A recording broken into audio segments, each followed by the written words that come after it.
Hello, you beautiful people. These are my 3 non-clinical takeaways from the course I took this weekend. Number 1, run and hide from any provider who tells you this technique works all the time for every person.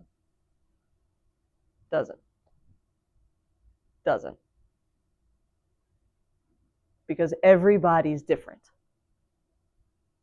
I've yet to find one thing in my continuing ed and my time as a physical therapist and my time as a coach where one single thing works all the time for every person. Doesn't work.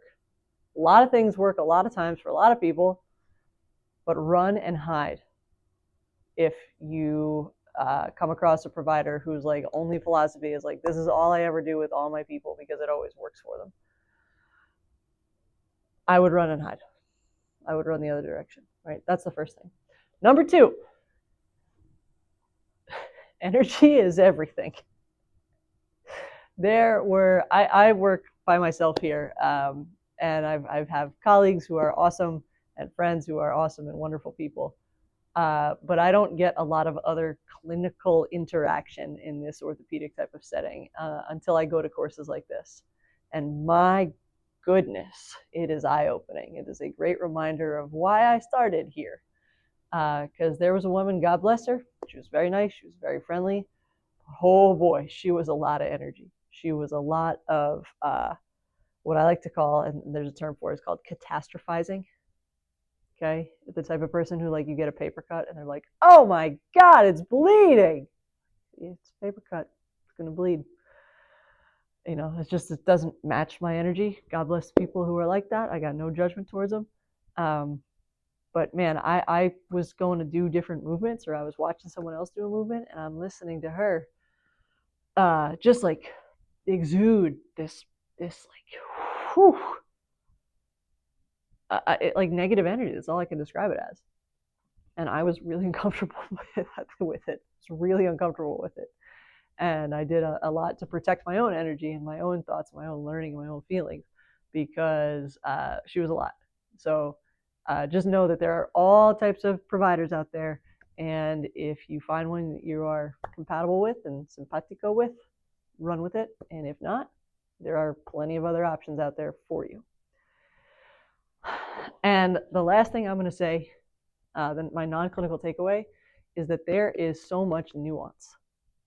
One of the principles, I was actually listening to a podcast about this course on my way to the course, and the provider who was certified in this technique compared movement to a fingerprint.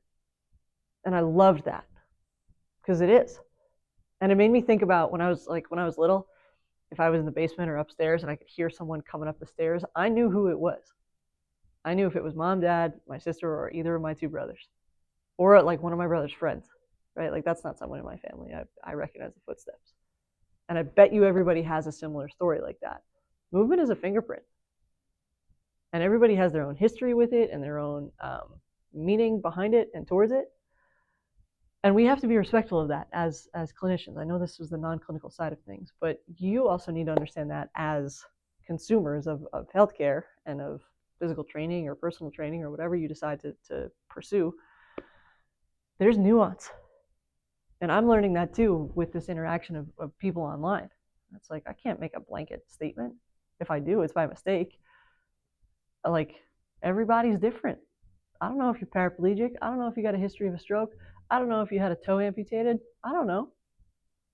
There's no way for me to know. Right? So I can't possibly know or understand every single person's impairments and every single person's goals. So we have to understand that there's nuance. And we have to be respectful of that nuance and treat the patient as a person first, because that's really what it comes down to. Is our patients are people first, and our providers are people first. I learned that this weekend with this woman whose energy I just was not simpatico with mine. So those are my 3 big takeaways. I will do probably another video or newsletter on the clinical side of things. What I really did like about this course was that it emphasized and appreciated that everybody's different. Everyone's going to have a little bit different anatomy. Everybody's association with movement is a little bit different, and you don't often find that in continuing ed classes. You often find like, this is the technique and this works and this is why it works and you should do it on all your patients on Monday. And I left this one being like, yeah, try it. Ask your patients if they're okay with you trying a new thing on them, and then if they are, go ahead, try it on them, try it with them. But understand that like there's core principles behind this, and they may or may not work for some of your people. So anywho, that's it. I appreciate you guys. Thank you as always for sharing your time, your energy, attention, and effort with me. Keep moving and keep getting better every